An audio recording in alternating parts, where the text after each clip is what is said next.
is Joseph Carlson, and this is episode 14 of the Tabletop Experiment. I was going to name this episode something really clever, but something happened in the edited, everybody. We've all been there. We've all been making content for a while. We've all been doing stuff. And then what happens? You mute yourself while you're recording. Everybody else coming through crystal clear, and you mute yourself. You have a great session with your friends, and you're like, man, that was great. I think I made one mistake. I'll rectify that. But I was so excited. So excited. Everybody had a good time. People leveled up during what transpired during episode 14. Gone. I suppose you always hear about other podcasts listen to stuff. You know, people always lose stuff in recording. Nothing was corrupted. The footage looks good. It would just make absolutely no sense if I was to post it, because you're basically hearing a four-sided phone conversation with someone that's doing most of the talking, and that person that's doing most of the talking is muted. Everybody else seems to be having a good time. So what I'm going to do is I'm just going to walk through what happened in episode 14, give everybody a recap from episode 13, and kind of where we're going to go in episode 15. That way, you know, we don't lose something. People are like, wait, did I miss an episode? You didn't miss an episode. I muted myself while I was recording, which is unfortunate, but not unsalvageable. So, episode 13, the player characters at the end of the episode went to Thornwall Keep and talked to Becklin Van Uther, who is right here. I got it. I'll show you right here. I got a slide. This is Becklin. Becklin took them to the keep and said, I believe you. You've been hearing these reports on the road that something is going on. Maybe something is going to happen to Vogler. I believe you. In episode 14, it opens up. Everybody's laying out maps. Everybody's talking about what's happening, what's going to happen. And Becklin urges them to please go to the Battle of High Hill and just, you know, where we're going to have our reenactment of the battle. Go to High Hill and just look around. Just let me know what's happening. The players do that. They start investigating the area. They have a map with X's marks and gold piece amounts on them. They go there. They actually run into some actual draconians. Now, I made some mistakes in the past, so I didn't want everybody to find draconians yet, but they have now. The first draconians they run into are these guys, the Baz draconians. And just to let everybody know, I actually put the names of the NPCs, or, you know, the enemies, or the names of the characters there.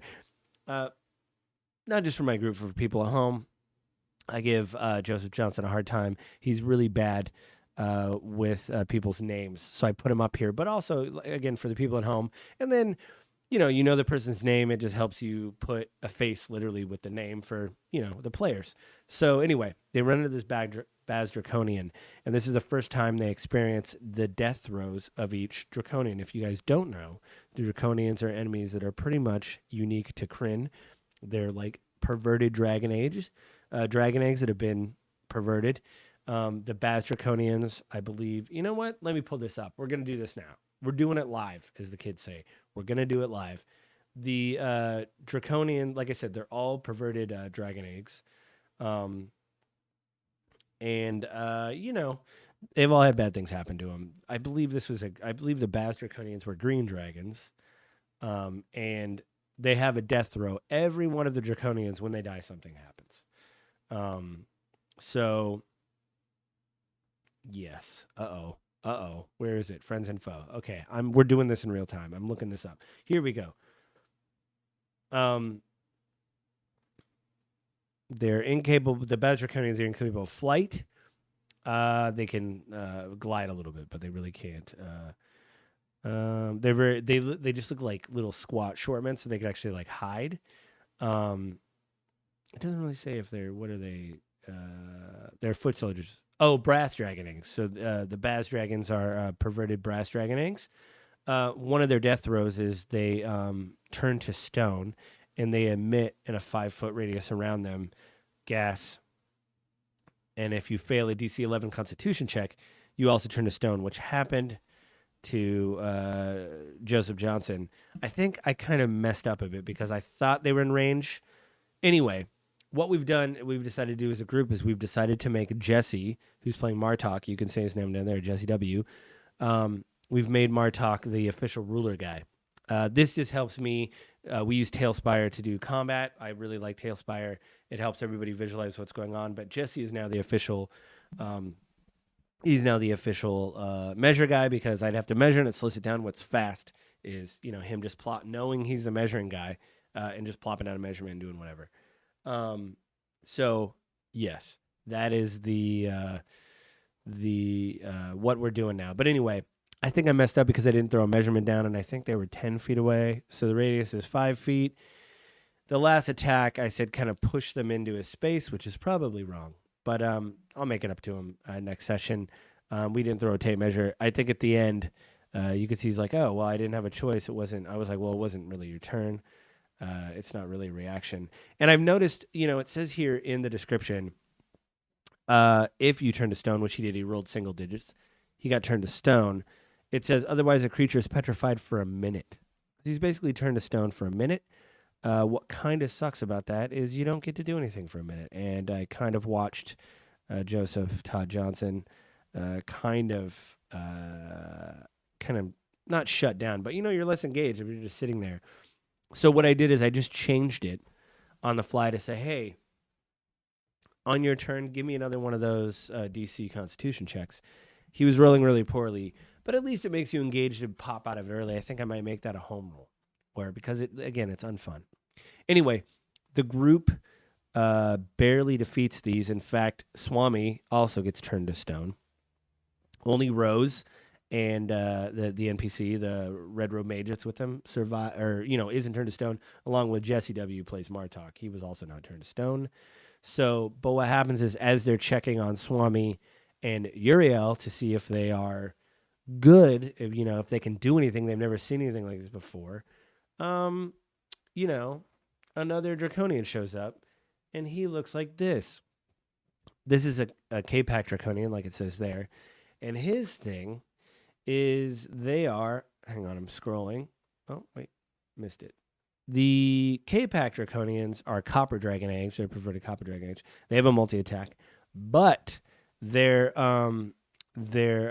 death throws is they explode in like a thing of acid. If you're 5 feet around them and fail your dex throw,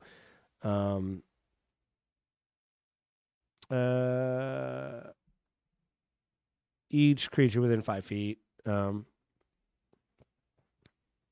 It says right here you don't take half damage.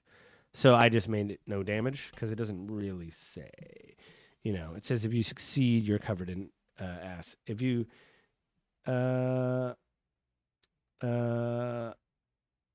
you have to succeed a dexterity saving throw or be covered in acid. So since it says or be covered in acid, I said that he jumped out of the way.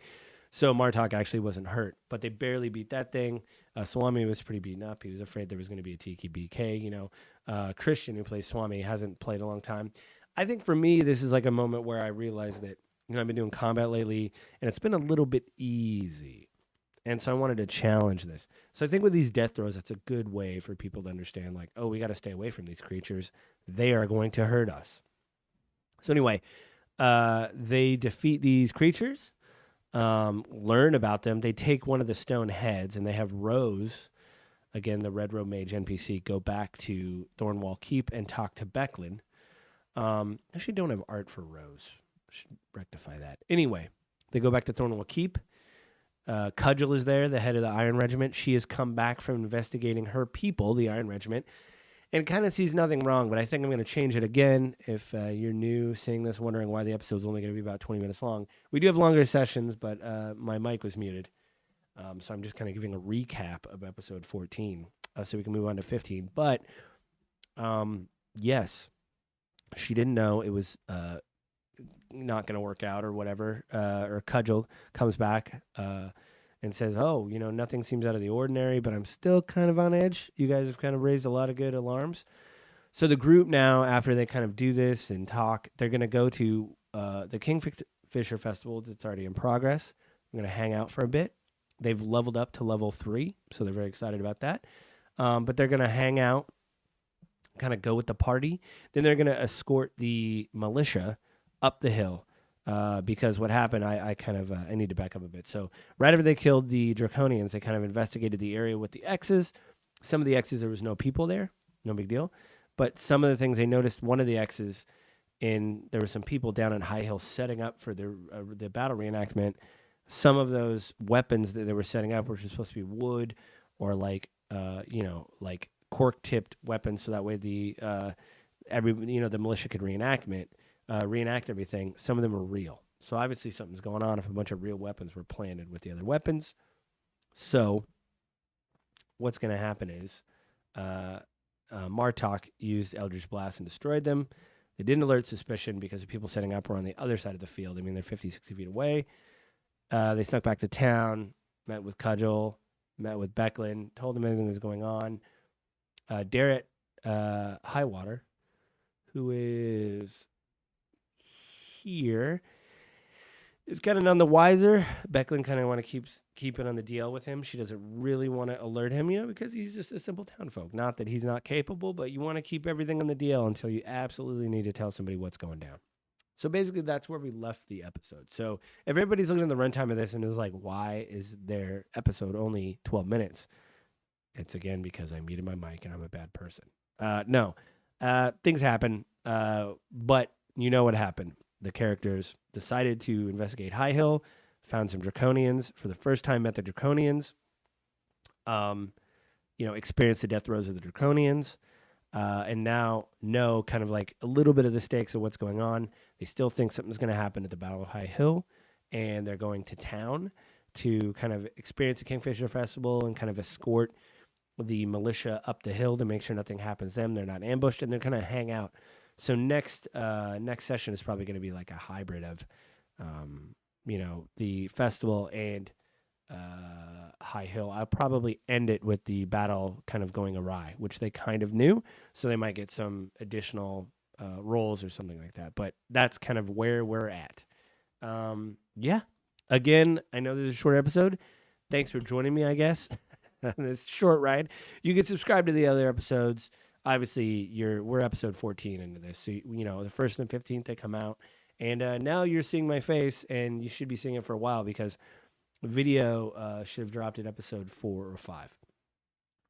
I'm still trying to label the episodes. They're all edited, but I think it's 4 or 5 when video finally hits. So you'll be able to see us in the group, and you get to see Swami for the first time. I think in episode, obviously 1, he started with the Dragonlance saga. So that's where we're at. So thank you for joining me for this very quick 13-minute recap of the episode. And, we'll talk to you guys either on the 1st or the 15th, next time. So have a good couple of weeks. Talk to you later. Bye.